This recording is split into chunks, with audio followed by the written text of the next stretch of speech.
This channel does not promote any violent, harmful, or illegal activities. All content provided by this channel is meant for an educational purpose only.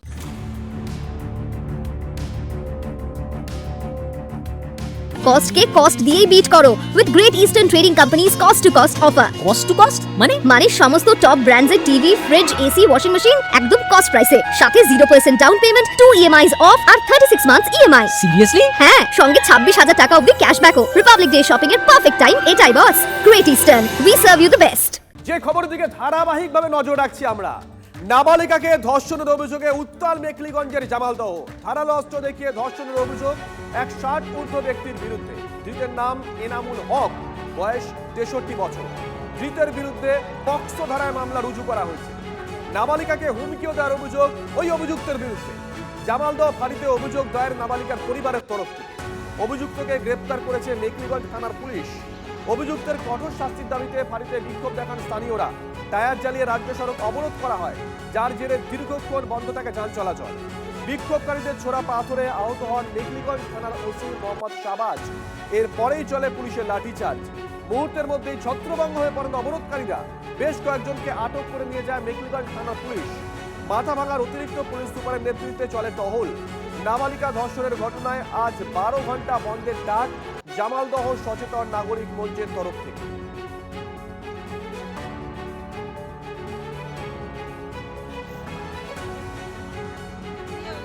সোজা দৌড় মারে এসে ওকে আমি রক্ষা করি। তারপরে মেয়েটাকে আমি উলঙ্গ অবস্থায় দেখা পাওয়ার পরে দেখি এসে একটা হাত দিয়ে ওর মুখ চিপে ধরছে মেয়েটার। আর জামা কাপড় তো পরনে কিছুই ছিল না, সামনে একটা দা ছিল। মেয়েটাকে হুমকি দেওয়া হয়েছিল। মেয়েটাকে আমি উদ্ধার করে ওর বাবা মাকে দিয়ে, বাবা মাকে বলে আমি বাড়ি চলে আসি। মেয়েটি অভিযোগ করেছে, নাবালিকা মেয়েটি, যে তার দিদি অস্বাভাবিকভাবে মৃত্যু হয়েছে এবং তাকে নাকি হুমকিও দেওয়া হয়েছে যে এই ব্যক্তি নাকি সেই ঘটনার সঙ্গে যুক্ত ছিল। হ্যাঁ হ্যাঁ, ওর দিদিটা এইভাবেই মারা গেছে, ওকে হুমকি দেওয়া হয়েছিল, ও তো সেটাই বলতেছিল। আমি তো পরে আসলাম, আগে এখন ওকে কিভাবে নিয়ে আসছে আমি তো সেটা কইতে পারবো না। আমি যেটা দেখছি আমি সেটাই বললাম। তারপর কি হলো? আমি ওর বাবা মাকে জানাই, আমি বাড়ি চলে আসি। তারপর ওর বাবা মা ওকে বলছে, ও তারপরে স্বীকার করছে যে হ্যাঁ এরকম এরকম ঘটনা ঘটছে।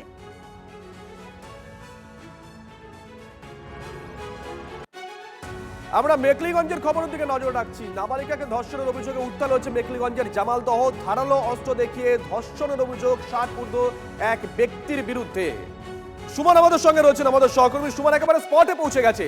সুমন, তুমি স্পটে রয়েছো এই মুহূর্তে। যারা টিভি9 বাংলার পর্দায় চোখ রেখেছেন, যারা গতকাল দেখেছেন, তারা দেখেছেন কিভাবে উত্তাল হয়ে উঠেছিল। রাজ্য সড়ক অবরোধ করা হয়, পুলিশের দিকে তেড়ে যাওয়া হয়, পুলিশ লাঠিচার্জ করেছে। কিন্তু তুমি স্পটে আছো, একেবারে ঘটনার পুনর্নির্মাণ ঠিক কি ঘটেছিল এখনো পর্যন্ত কি জানতে পেরেছো সূত্র মারফত, বা যা যা অভিযোগ উঠে এসেছে তার ভিত্তিতে?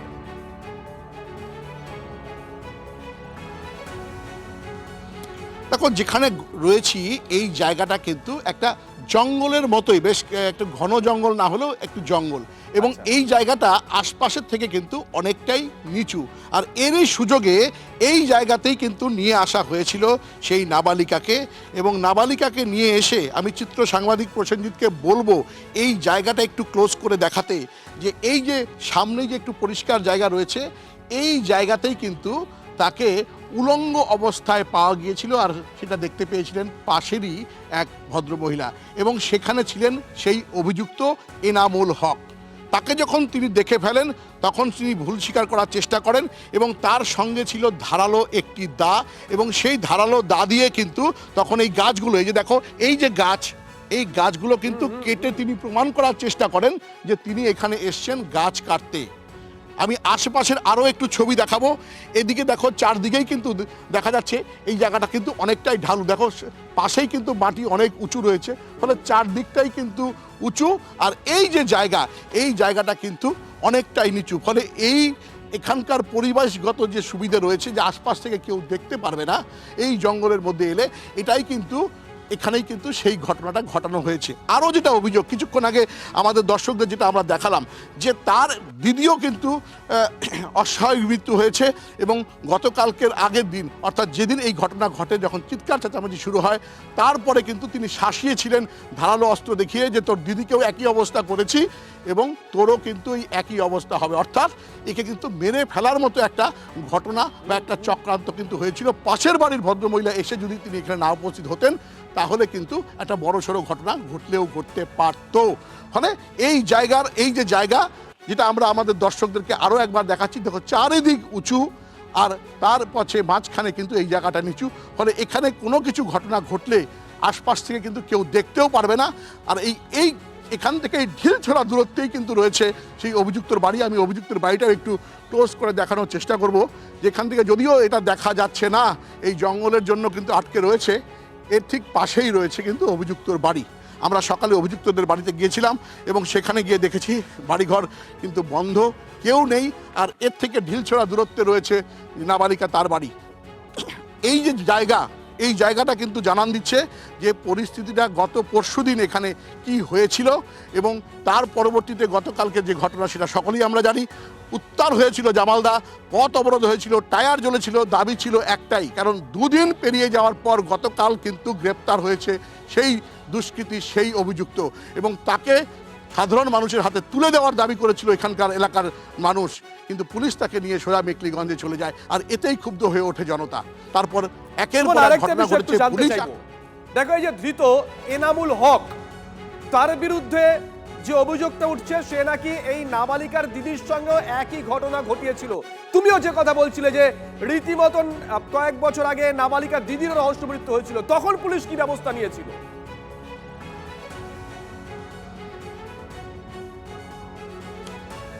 দেখো, অস্বাভাবিক মৃত্যুই কিন্তু দেখানো হয়েছিল, সেটাই কিন্তু জানা যাচ্ছে। তিনি যে এই কুকর্মের সাথে জড়িত, এই এনামুল হক 63 বছরের এই বৃদ্ধ, তিনি যে এই ঘটনার সঙ্গে যুক্ত সেটা কিন্তু কেউ জানতে পারেনি। তিনি নিজেই স্বীকারোক্তি দিয়েছেন মেয়েটিকে ভয় দেখানোর জন্য। এবারের যে ধর্ষণের ঘটনাটা ঘটেছে, সেই ধর্ষণের ঘটনাতে যে মেয়েটি আক্রান্ত হয়েছে, তার দ্বারা পাশবিক অত্যাচার হয়েছে মেয়েটির উপরে, তাকে ভয় দেখানোর জন্য সেই অর্চনা মজুমদার এই মুহূর্তে আমাদের সঙ্গে রয়েছেন। অর্চনা দি, একটু সঙ্গে থাকুন আপনি। পরিবারের তরফ থেকে ঠিক কি অভিযোগ করা হচ্ছে একবার শোনাই, তারপরে আপনার কাছে আসছি। একটু সঙ্গে থাকুন প্লিজ। শাস্তি চাই, যেটা আইনত শাস্তি হওয়ার সেটাই আমি চাই। 11 বছর। কোন ক্লাসে পড়তো? 6-এ উঠছে এবার। কিভাবে জানতে পারলেন এই ঘটনাটা আমরাও দেখি নাই, এই পাশের বাড়ি এক মহিলা দেখছে। অর্চনাদি, পরিবারের সদস্য তার বক্তব্য শোনালাম, কিন্তু বাচ্চাটা যে অভিযোগ করেছে সেটা আরো মারাত্মক। ওই বাচ্চাটা অভিযোগ করেছে এই যে ব্যক্তি, মানে যে ধৃত, যে অভিযুক্ত, সে নাকি বাচ্চাটাকে শাসিয়েছিল যে তোর দিদিকে যেমন করেছি তোকেও তেমন করব। বাচ্চাটার দিদির কয়েক বছর আগে রহস্য মৃত্যু হয়েছিল। অর্চনা, দেখুন, এই রাজ্যে যারা ধর্ষক, যারা অপরাধী, তাদের শাস্তি হয় না, তাদের পুলিশ অ্যারেস্ট করে না, তাদের কোনো সাক্ষ্য প্রমাণ কিচ্ছু রাখে না, তারা কলার তুলে ঘুরে বেড়ায়। 4 লক্ষ মেয়েদের উপরে crime on women case pending West বেঙ্গলে, কেবলমাত্র 3% সাজা হয়, বাকি 97% কলার তুলে ঘুরে বেড়ায়। আপনি কামদুনি থেকে শুরু করে ফাঁসি হয়নি তাদের, তারা পুলিশ প্রোটেকশন নিয়ে ঘুরে বেড়াচ্ছে। আপনি আরজিকর থেকে ল কলেজ, কোথাও আমি কমিশনে থাকাকালীন দেখেছি যে কোথাও কোনোভাবে আমরা করতে পারি না, কারণ হলো পুলিশ প্রশাসন, ল ইজ স্টেট ম্যাটার, এবং স্টেটে অপরাধীদের যে কোনো ভাবে তাদের বাঁচানো হয়। এবং এই প্রবণতা থেকে দিনের পর দিন, প্রতিদিন সকালে আমরা কাগজ খুললে, টিভি দেখলে দেখছি কোনো না কোনো মেয়ে দেখছে। আজকে এই এনামুল হককে যদি 11 বছর আগে ধর্ষণের অপরাধে, হত্যার অপরাধে ধরে নেওয়া যেত, তাহলে আজকে এই মেয়েটির উপর এই ঘটনাটা ঘটতো না। না জানে এই 11 বছরে এই এনামুল হক আরো কত মেয়ের উপরে কত নির্যাতন চালিয়েছে। কারণ এরা হলো, এদের অভ্যাস, এরা মানে সাজা না পেয়ে নিজেদের এমন মনে করে যে আমরা কোনোভাবে এত ইনফ্লুয়েন্সিয়াল যে আমাদের কিছু হবে না, এটা ধরে নিয়ে পশ্চিমবঙ্গে এগোচ্ছে। এবং বাংলার সনাতনী, বাংলার সাধারণ মেয়েরা, একজন মহিলা মুখ্যমন্ত্রী এবং স্বরাষ্ট্রমন্ত্রী থাকা সত্ত্বেও এরা এত অসহায়, এত বিপদে আছে। আপনার অভিযোগ খুব পরিষ্কার অর্চনাদি, অসংখ্য ধন্যবাদ। শঙ্কর ঘোষ এই মুহূর্তে আমাদের সঙ্গে রয়েছেন। শঙ্করবাবু, শুভজিৎ রয়েছি। শঙ্করবাবু, আমরা দেখাচ্ছি এই খবর গতকাল থেকে। ওই বাচ্চাটা অভিযোগ করেছে যে এই অভিযুক্ত ধৃত এনামুল হক ওই বাচ্চাটাকে শাসিয়েছিল রীতিমতন, যে তোর দিদির যে অবস্থা করেছি তোরও সেই একই অবস্থা করব। প্রসঙ্গত আপনাকে জানিয়ে রাখি, বাচ্চাটার দিদি কয়েক বছর আগে অস্বাভাবিক মৃত্যু হয়। শঙ্করবাবু, আমি ঠিক মাঝে মাঝে ভাষা খুঁজে পাই না এই ব্যাপারে প্রতিক্রিয়া দিতে। তৃণমূল কংগ্রেস নামক একটি কি শয়তানের সমষ্টি বলা যায়, কি বলা যায় আমি জানি না। এরকম একটা রাজনৈতিক দলের আমলে এই রাজ্যে এই ধরনের ঘটনা, এ তো বলে বলে হচ্ছে মেয়েদেরকে এই শারীরিক অত্যাচার, খুন ইত্যাদি করা হচ্ছে, আর রাজ্যের একজন মুখ্যমন্ত্রী যিনি নিজে মহিলা, লক্ষ্মীর ভান্ডারের কথা বলে মহিলাদের ভোট চান, আর একের পর এক মহিলাদের এইভাবে অত্যাচার ঘটে যাচ্ছে। আমার তো মনে হয় রাজ্যের সব লক্ষ্মীদের সমষ্টিগতভাবে রাজ্যের যে একমাত্র অলক্ষ্মী তাকে যদি দূর করা যায় তাহলেই এই রাজ্যের মঙ্গল হবে, মেয়েদের সুরক্ষা সুরক্ষিত হবে। ধন্যবাদ। আমরা গতকাল রাতের ছবি আপনাদেরকে দেখিয়েছি, আজকে সকালের ছবি আপনাদেরকে দেখিয়েছি। গোটা এলাকা থমথমে, আজকে 12 ঘন্টার বন্ধ চলছে। স্থানীয় বাসিন্দারা কি বলছেন শুনুন।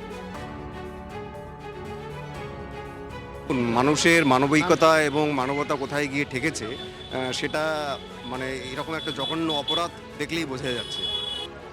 এটা স্বাভাবিক।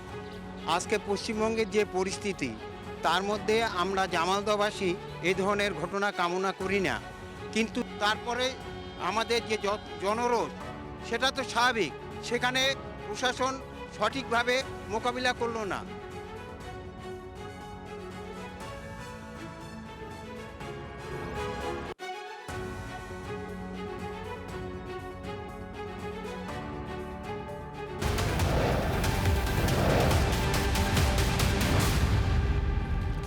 কুলতলির দিকে নজর রাখবো। কুলতলিতে গুলি চলেছে। পারিবারিক অশান্তির জেরে গুলি চলল কুলতলির হালদার পাড়ায়। প্রায় 4 রাউন্ড গুলি চালানোর অভিযোগ স্থানীয় বাসিন্দা রফিকুল মোল্লার বিরুদ্ধে। লাঠি ভাঁজ দিয়ে মেরে মাথা ফাটানোর অভিযোগ। মারধরে গুরুতর আহত 2 জন। রাতেই একজনকে আটক করেছে কুলতলি থানার পুলিশ। আহতরা গ্রামীণ হাসপাতালে চিকিৎসাধীন। হামলাকারী ও আক্রান্তরা উভয়ই তৃণমূল সমর্থক। গন্ডগোলটা আমরা ওখানে চায়ের দোকানে বসেছিলাম, হঠাৎ দেখি চিল্লাচিল্লি আওয়াজ হচ্ছে। এবার তার সঙ্গে সঙ্গে লাঠি বাড়ি নিয়ে এনে সব মারলো। এবার সব পালিয়ে গেল যে যার মতো। আমরা সব পালিয়ে গিয়েছিলাম, আমরা দেখতে পাইনি। তারপরে দেখছি যে ওদের হাতে, প্রত্যেকের হাতে লাঠি। এবার আমাদের লোকজন সব খোঁজ করছি, তারপরে দেখছি প্লাটে পড়ে আছে। গুলি ওরাই চালিয়েছে 4 রাউন্ড। ঝামেলাটা কি নিয়ে হয়েছে আমরা বুঝতে পারি। কি নিয়ে ঝামেলা হয়েছিল আমি বলতে পারছি না। এটা কে হয় যে আমার সামনে কি দিয়ে মারলো? বাড়ি দিয়ে বাঁশের লাঠি দিয়ে মারলো। মারলো কেন? উনি এখানে ছিল না, উনি গিয়েছিল হেড়মায় বাজারে। বাজার থেকে আসতে আসতে ওই পথে যেটা মারপিট হচ্ছে ওইখান থেকে আমাদের বাড়ির ভিতরে ঢুকতে হয়। ওইখান থেকে আসছিল, আসতে আসতে ওই ওনার ধরে মেরেছে।